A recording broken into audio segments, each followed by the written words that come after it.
Salve, salve, juventude! Firmeza do total. Estamos aqui então para continuar nossa revisão aí para o vestibular. E hoje a gente vai revisar a cinética química, beleza? Então, se a gente observar no nosso cotidiano, a gente pode observar a cinética química até mesmo quando a gente vai comer um macarrão, né? Então aqui a gente tem vários tipos de massa de macarrão, né? Percebo que elas têm tamanhos diferentes, também com certeza a composição, as farinhas que são utilizadas para fazer cada um deles é diferente, e aí, consequentemente, eles não cozinham no mesmo tempo, né? Se você for observar lá no miojo, lá vai ter que ele cozinha em 3 minutos. Se você for observar lá no espaguete, vai dizer que ele demora de 7 a 9 minutos para cozinhar. Então, a cinética química, ela vai ser a área que vai estudar a velocidade das reações e os fatores que podem tornar elas mais lentas ou mais rápidas. E aqui está um senhor que, ao estudar a cinética química da reação de produção da nitroglicerina, acabou ficando muito rico. Se chama Alfred Nobel. E aí, ele resolveu criar um prêmio para beneficiar ali o cientista que fizesse a descoberta científica mais relevante do ano, né? Ele resolveu utilizar o dinheiro que ele mesmo tinha ganho, né? E contribuir para o crescimento da ciência, né? E assim que surgiu o Prêmio Nobel, beleza? Então, para a gente estudar a velocidade média das reações químicas, da mesma maneira que a gente tem lá na física, né? A velocidade média de um objeto é o deslocamento dividido pelo tempo, aqui na reação química a gente vai ter a variação da quantidade de um reagente ou de um produto no intervalo de tempo, né? E isso que vai determinar qual é a velocidade média de consumo ou de produção daquele composto, né? Se ele tiver no reagente, consequentemente ele está sendo consumido pela reação, né? Se ele tiver no produto, ele está sendo produzido pela reação. Beleza? E aí as unidades vão poder variar, né? A quantidade que você tem ali do seu composto pode ser em massa, né? Pode ser em número de mols, pode ser em volume, pode ser em uma concentração lá, gramas por litro ou mol por litro, né? Grama por ml, etc. Então, vai depender da unidade que o exercício vai te dar para você saber qual que é a unidade da sua velocidade. Então, você vai observar para os dados ali, pelos dados que o exercício te fornece, qual que vai ser a unidade para a velocidade que você vai obter. Por exemplo, aqui, a amônia é formada pela reação do gás hidrogênio com o gás nitrogênio. Dada a variação de N2, qual a velocidade média desse nos primeiros 10 minutos em? Primeiro, grama por minuto, depois mol por minuto, depois velocidade média de consumo do gás hidrogênio e a velocidade média de produção da amônia. Então, vamos lá.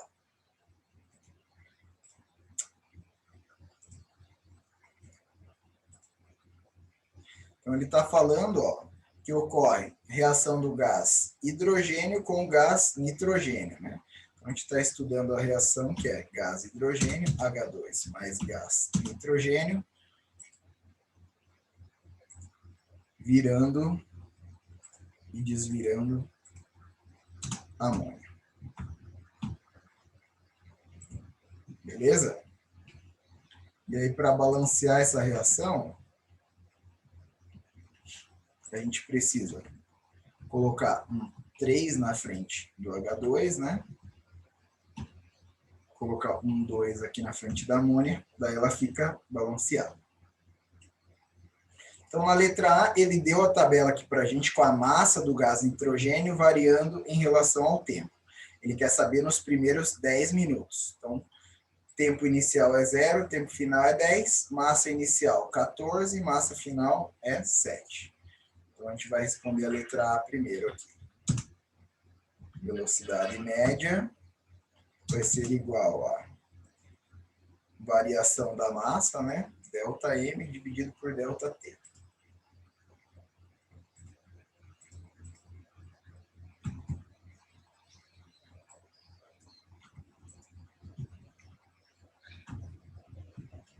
E essa é a velocidade média em relação ao N2, né?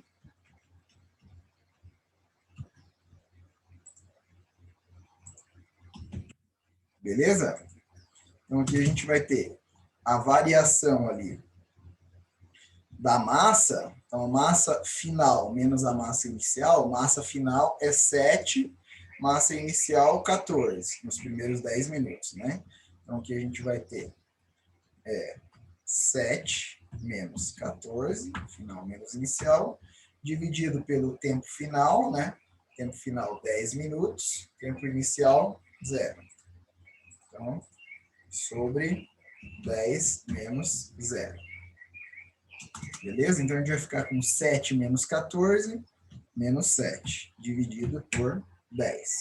Ou seja, isso aqui vai dar menos 0,7, ó. Como ele deu a massa em gramas e o tempo em minutos, a unidade aqui, dividimos gramas por minuto, então a unidade, grama por minuto. Beleza? Ah, por que deu negativo? Pode uma velocidade negativa? Então, esse valor negativo significa que a quantidade final é menor do que a quantidade inicial. Isso sempre vai ocorrer quando você estiver avaliando a variação da quantidade de um reagente, né? Porque os reagentes eles são consumidos durante a reação, né? Então, sendo assim, esse sinal negativo indica que é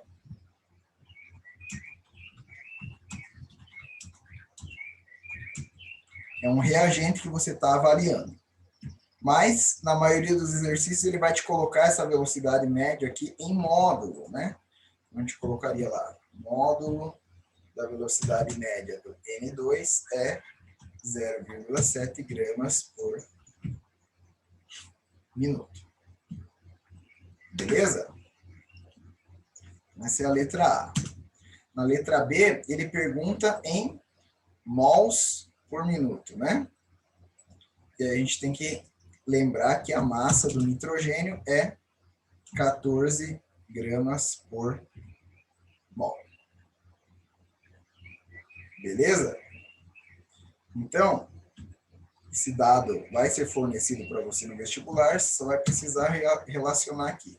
14 gramas representa 1 mol. Se a gente tem 0,7 gramas, isso vai representar X mols. Beleza? Então, de 14 para 0,7 dividiu por 20, né? Se a gente pegar 1 e dividir por 20, vai dar 0,05. Então, essa é a velocidade em mol por minuto. Convertemos gramas para mol através da massa molar. Beleza? Agora, para a gente fazer a letra C e a letra D, a letra C, ele pede a velocidade média de consumo do gás hidrogênio. Mas não foi dado nada aqui de valores em relação ao gás hidrogênio. Mas pela proporção da reação, a gente consegue saber, ó, para cada mol de gás nitrogênio, são gastos 3 mols do gás hidrogênio. Então, é o seguinte, ó, a velocidade média de consumo do gás nitrogênio é igual a... a velocidade média de consumo do gás hidrogênio, H2, é igual a 3 vezes a velocidade média de consumo do gás N2. Porque para cada 1 mol de N2 que é gasto, são gastos 3 de H2. É isso que a proporção aqui do balanceamento está dizendo. Eu gasto 3 vezes mais H2 do que N2. Então, a velocidade média de consumo do H2 vai ser 3 vezes maior que a velocidade média de consumo do N2. Beleza? Isso aqui vai dar 3 vezes 0,05, né? Para você fazer essa relação aqui, a unidade da tua velocidade média sempre tem que estar em mol, né? No caso, eu vou utilizar aqui a mol por minuto, que a gente calculou, né? Então, isso vai dar 0,15 mol por minuto. Essa é a velocidade média de H2 no mesmo tempo, nos primeiros 10 minutos, né? E a velocidade média, e é o módulo, né? Que a gente está trabalhando sempre com módulo, beleza? Como ele é reagente, ele daria negativo também. velocidade média de consumo do NH3, que é o que ele pede, né? Na letra D, se a gente observar, para cada 1 mol de N2 que é gasto, são formados 2 mols de NH3. Então, aqui a velocidade média de formação do NH3 é 2 vezes a velocidade média de consumo do N2. Cada 1 mol de N2 consumido, 2 NH3 são formados. Então, aqui a gente vai ter 2 vezes 0,05, que é igual a 0,1 mol por minuto. Beleza? Então, quando a tua velocidade estiver em uma unidade que é de mol, que é a mesma unidade que vai ser utilizada aqui na hora que a gente for fazer o balanceamento da reação, né? E aí você pode relacionar essas velocidades pela proporção do balanceamento. Se você sabe a velocidade do N2, a do H2 é o triplo e a do NH3 é o dobro. Beleza? Aí, a gente vai poder também representar essa variação da quantidade através de gráficos, né? Quando você tiver um gráfico de quantidade, né, que pode ser lá massa, mol, volume, né, por tempo, sempre você vai ter dois tipos de curvas. Curvas crescentes, que são aquelas dos produtos, porque eles estão sendo formados com o passar do tempo, e curvas decrescentes, que vão ser aquelas dos reagentes que estão sendo consumidos com o passar do tempo. Então, por exemplo, aqui, ó, a gente pode observar que o NH3 é produto, né? Sendo formado aqui, porque ele é uma curva crescente. O N2 e o H2 são reagentes. Como é a mesma reação que a gente utilizou no exercício passado, ó, a gente percebe que o H2 ele vai terminar aqui mais embaixo, mesmo que eles comecem com a mesma quantidade, porque para cada mol de H2 de N2 que é gasto, estão sendo gastos 3 de H2. Então, mesmo se eles começassem no mesmo lugar, o H2 teria que terminar mais embaixo, porque ele está sendo gasto mais do que o N2. É o que a gente observa aqui na outra reação aqui, né? Apenas o A é produto, né, que começou no 0 e foi crescendo, o B e o C começaram no 1 e foram decrescendo. Mas a gente percebe que a quantidade de B que foi gasta é a metade da quantidade de C que foi gasta. Então, o coeficiente do balanceamento do C tem que ser o dobro em relação ao B. Tranquilo? E aí, para que uma reação química ocorra, né, a gente vai partir do princípio de Lavoisier, né? Nada se cria, nada se perde, tudo se transforma. Então, os átomos eles vão sofrer rearranjos, né? Para explicar as reações químicas, a gente recorre à teoria das colisões, né? Ou seja, para que uma reação química ocorra, as moléculas vão ter que se chocar com energia e ângulo correto para que haja quebra das ligações velhas e formação das ligações novas, né? Quando uma colisão tem o ângulo e a energia suficiente para quebrar as ligações velhas, a gente chama ela de colisão eficaz ou colisão efetiva. Beleza? Quando ela não tem ângulo ou energia suficiente para quebrar as ligações velhas e formar novas, aí ela é uma colisão não eficaz, a reação acaba não acontecendo, né? Então, se a colisão tiver ângulo e energia suficiente, a ligação velha se quebra, forma a ligação nova. Senão, não ocorre, beleza? E essa energia necessária para que a ligação velha seja quebrada e a ligação nova seja formada é chamada de energia de ativação. Duas nomenclaturas importantes. A colisão efetiva, quando quebra ligações velhas e forma ligações novas. E a energia para quebrar essas ligações velhas e formar novas é chamada de energia de ativação. Beleza? E aí, quando a gente tem esse processo de quebra das ligações velhas e formação das ligações novas, a gente vai ter um estado intermediário que é chamado de complexo ativado, né? Então, para ter a ativação, né, a formação desse complexo ativado, é necessário que as moléculas colidam com energia suficiente, né, para quebrar as ligações velhas e formar o complexo ativado aqui para formar as ligações novas, né? E aí ele vai ser sempre o intermediário da reação. Então, quando a gente tiver gráficos de energia por tempo, né, a gente sempre vai ter dois degrauzinhos. Um degrauzinho dos reagentes e um degrauzinho dos produtos, beleza? O dos reagentes sempre vai estar grudado aqui no eixo Y, que é o eixo da energia. E o dos produtos vai estar mais à direita, beleza? Aí, então, reagente sempre é o degrauzinho grudado aqui no eixo Y, o produto é o outro. O pico do gráfico é o complexo ativado, que é justamente onde está ocorrendo a quebra das ligações velhas e a formação das ligações novas. A diferença de energia entre o reagente e o complexo ativado é chamado de energia de ativação.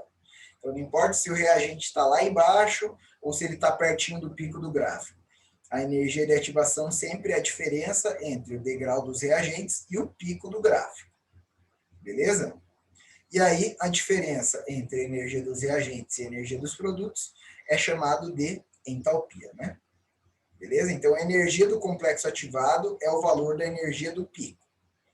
Energia de ativação é a diferença entre o pico e os reagentes. E a entalpia é a diferença entre os produtos e os reagentes, como a gente já estudou lá na aula passada. Tranquilo?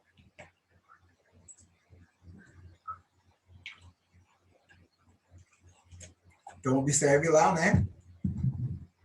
Aqui, como os reagentes são maiores que os produtos, a reação é exotérmica, né? E a energia de ativação é a diferença entre o pico e o reagente, e o pico é chamado de complexo ativado. Beleza? Alguns fatores aí que influenciam a cinética química, né? Temperatura. Então, a temperatura ela vai medir o grau de agitação das moléculas.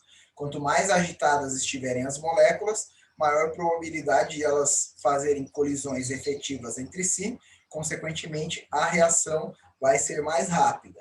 Então, em geral, temperatura e velocidade de uma reação química são diretamente proporcionais. Ao aquecer, mais agitação, mais colisões efetivas, a reação vai ser mais rápida. Outro fator, superfície de contato, né? Quanto mais dividida for a matéria, maior vai ser a superfície de contato, né? Você tem um cubinho aqui que vai reagir com o ar, por exemplo, ó, ele só vai ter 24 centímetros quadrados de área superficial, né? Que são a somatória dos quatro lados aqui desse cubo, né? Beleza? Dos seis, né? Perdão, das 6 faces aqui do cubo, né? Somando as áreas, a gente vai ter 24 centímetros quadrados. Se a gente dividir esse mesmo cubo de 2 centímetros cúbicos em 8 cubinhos de 1 centímetro cúbico, olha como a gente aumentou a quantidade da área superficial, ó. Dobrou, né? E isso vai fazer com que a reação ocorra mais rápido. Se você tiver mais superfície de contato entre os reagentes, eles vão reagir mais rapidamente. Isso ocorre quando a matéria está mais dividida. Quanto menor for os pedacinhos da matéria, mais rápida vai ser a reação. Por exemplo, se você for fazer uma combustão da madeira, se ela tiver em serragem, a combustão vai ser bem rapidinha, porque a superfície de contato entre o ar e a madeira é bem grande. Se ela for em tábuas, já vai ser um pouco menor. Se for em toras, então menor ainda, porque a superfície de contato vai ser bem menor, né? Da mesma maneira, para ocorrer a oxidação aqui do ferro, se ele estiver em pó, ele ocorre muito mais rápido, né? Se estiver aqui em palha, um pouco mais lento, mas também é rápido. Se ele estiver em tubos, aqui é o mais lento de todos, beleza? Então, quanto mais dividida a matéria, maior a superfície de contato, consequentemente, maior a velocidade da reação. Outro critério também para sistemas que tenham gases, né? Se não tiver gás nenhum na reação, aí a pressão não vai influenciar, né? Mas se tiver um gás, aí, quando você aumentar a pressão, você vai fazer esse gás ocupar um menor volume e, consequentemente, vai proporcionar mais choques entre as moléculas. Consequentemente, a velocidade da reação vai aumentar. Então, maior pressão, mais choques efetivos, maior velocidade. Menor pressão, menos choques efetivos, menor a velocidade. Concentração também. Se você tem uma solução pouco concentrada, a probabilidade de choque entre as moléculas, né, é pequena. Elas vão ter espaço para se movimentar sem se chocar. Já se você tem uma concentração alta, vai ter uma grande possibilidade delas se chocarem, consequentemente, a reação vai ser mais rápida. beleza? E catalisadores, né? Catalisadores, então, eles vão ser substâncias que criam rotas reacionais para a reação, diminuindo a energia de ativação dela, né? Então, enzimas, por exemplo, são catalisadores naturais, né? Sempre que você tiver esse gráfico aqui comparando dois picos, né? Ele está comparando uma reação catalisada e uma reação não catalisada. Aquela que tiver menor energia de ativação, no caso aqui a preta, é a catalisada. A que tiver com maior energia de ativação não é catalisada. Beleza? Inibidores aí vão ser o contrário dos catalisadores, né? Vão ser substâncias que vão diminuir a velocidade da reação, então vão aumentar a energia de ativação, né? Os catalisadores, eles vão aumentar a velocidade da reação, diminuindo a energia de ativação. Aí, o catalisador, ele pode estar na mesma fase, né, que os reagentes, como, por exemplo, aqui o iodeto, né, adicionado à água oxigenada, ele aumenta a decomposição, a velocidade de decomposição dela, é o que ocorre naquele experimento da pasta de dente do elefante, né? Coloca água oxigenada e detergente lá, coloca o iodeto, ele vai acelerar essa decomposição, fazendo que haja bastante liberação de oxigênio, formando bastante espuma, né? E é o caso que ele está na mesma fase, né? Ele está totalmente misturado com o reagente que ele vai abaixar a energia de ativação. Já a catálise heterogênea, ele pode se apresentar em outra fase, possibilitando, então, a adsorção aqui, por exemplo, né? E o enfraquecimento das ligações, que é o que ocorre aqui para a formação do SO3, né? E o pentóxido de vanádio aqui, né? Perdão, óxido de vanádio, né? Ele vai estar na forma sólida, enquanto que o SO3 que ele está catalisando ali, né? O O2, na verdade, vai estar na forma gasosa, então eles estão em fases diferentes, por isso caracteriza uma catálise heterogênea. Beleza? A autocatálise é quando um dos produtos é catalisador para a reação, por exemplo, aqui o NO, ele catalisa aqui a reação do cobre com ácido nítrico, né? E veneno vão ser aquele que vai ser uma substância que destrói ou inibe a ação do catalisador, né? Por exemplo, o ferro aqui, ele vai ser o catalisador dessa reação aqui, do N2 com H2 para virar amônia, né? Se tiver arsênio no meio, o arsênio ele vai agir inibindo ou sendo um veneno do catalisador ferro. Beleza? Por último, aqui na nossa aula, falando então sobre a lei de velocidade da reação, né? Quando você quer calcular a velocidade num determinado instante, né? Não a velocidade média em um determinado tempo, essa daqui vai ser uma reação muito mais precisa, né? Uma equação muito mais precisa para determinar a velocidade instantânea. Né? Ela vai ser dada por V, que é a velocidade ou rapidez da reação, K, constante de velocidade, que vai depender da temperatura e dos reagentes, né? Vezes a concentração dos reagentes elevado à ordem deles. E essa ordem deles vai depender se a reação é uma reação elementar ou uma reação não elementar. Beleza? Se for uma reação elementar, que é mais simples, a ordem do reagente é o mesmo coeficiente que foi utilizado para fazer o balanceamento dele. Se for uma reação não elementar, aí, por exemplo, como a gente está representando aqui, ó, a reação não elementar ocorre em mais de uma etapa, né? Então ela vai ter duas energias de ativação. A etapa determinante para a velocidade vai ser a etapa lenta. Então, se você for determinar a lei de velocidade de uma reação, e você souber qual que é a lenta, você vai utilizar só os reagentes da etapa lenta na equação. Então, por exemplo, a lei de velocidade aqui para essa reação, número 1, seria V igual a K vezes a concentração de N2O2 vezes a concentração de O2, beleza? Então, os componentes ali da etapa rápida, a gente não colocaria, utilizaria apenas a etapa lenta. Então, se você souber qual é a etapa lenta, ignore quem está na etapa rápida e use só a etapa lenta para escrever a tua lei de velocidade, que ficaria K vezes NO vezes NO3, né? Beleza? Aqui também, ela sabe a lenta, seria só K vezes N2O4. Mas,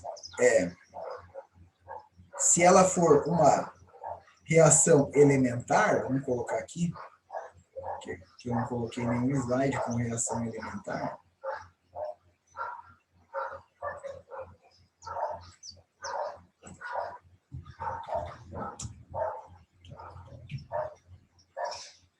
Vamos pegar, por exemplo, lá.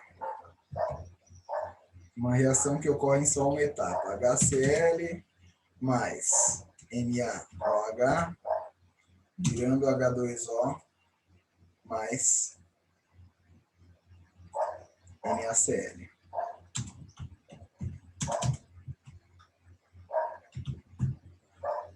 Vamos mudar aqui para ser um CaOH2.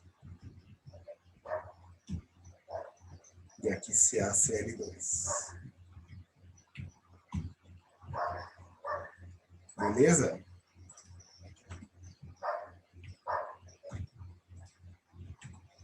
Então, nesse caso aqui, para balancear a reação, tem que ter 2 HCl, né? Vai formar 2 H2O também. Beleza? Então, nossa lei de velocidade aqui seria dada por V é igual a K, que é a constante de velocidade, vezes a concentração de HCl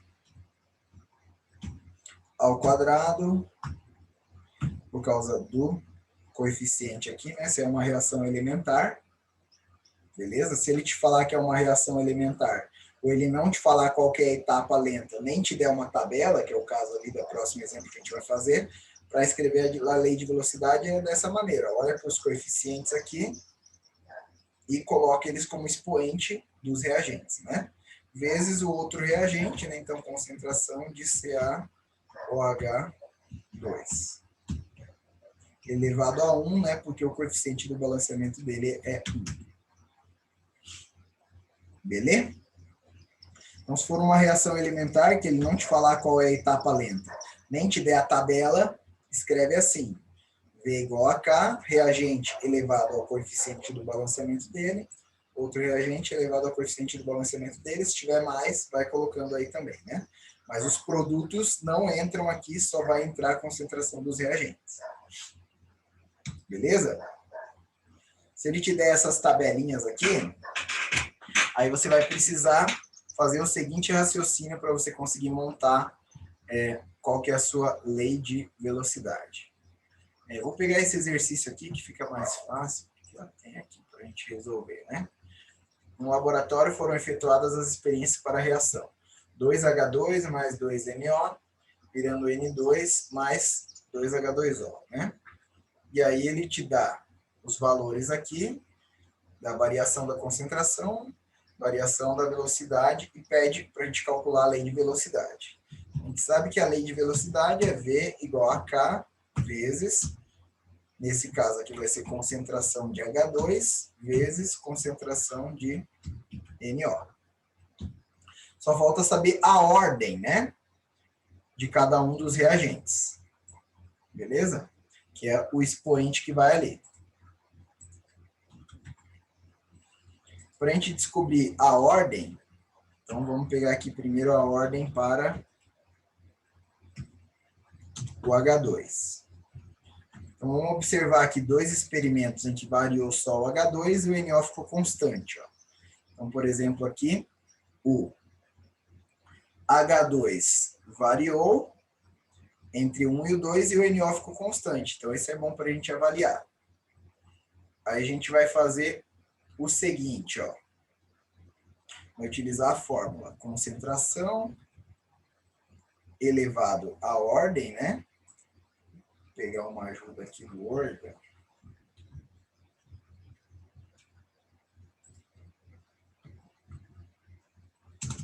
Então, concentração elevada à ordem vai ser igual a velocidade. Beleza?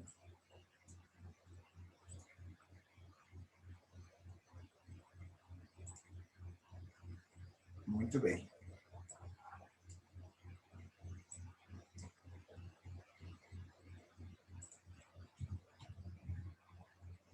Beleza. Então, a gente vai ver o que aconteceu com a velocidade, ó. Com a concentração, perdão. A concentração do H2 foi dobrada. Então, fica 2 igual a ordem, 2 elevado à ordem é igual a... O que aconteceu com a velocidade? Dobrou também, então vou colocar 2. Então, 2 elevado à ordem é igual a 2, sendo assim, a ordem aqui é igual a 1 para o H2. Beleza? Agora, a ordem para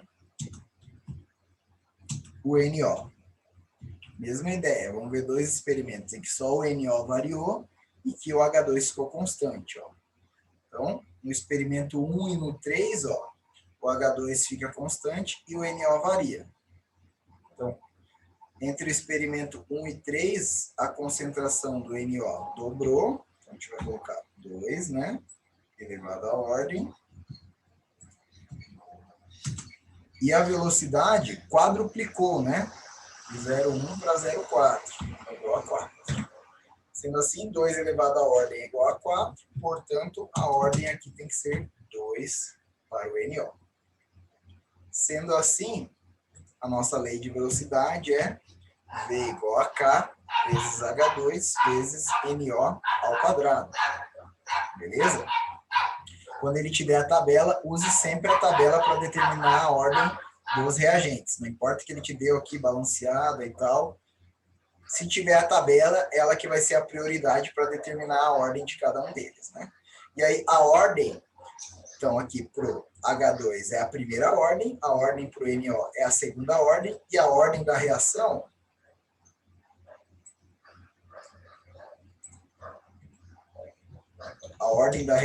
é a soma das ordens dos reagentes. Então, se é segunda ordem para o NO, primeira ordem para o H2, somando aqui, a ordem da reação é igual a 3, ou terceira ordem. Beleza, pessoal? Então, essa foi a nossa revisão aí de cinética. Obrigado pela atenção. Espero ter ajudado vocês. Até a próxima aula. Um abraço.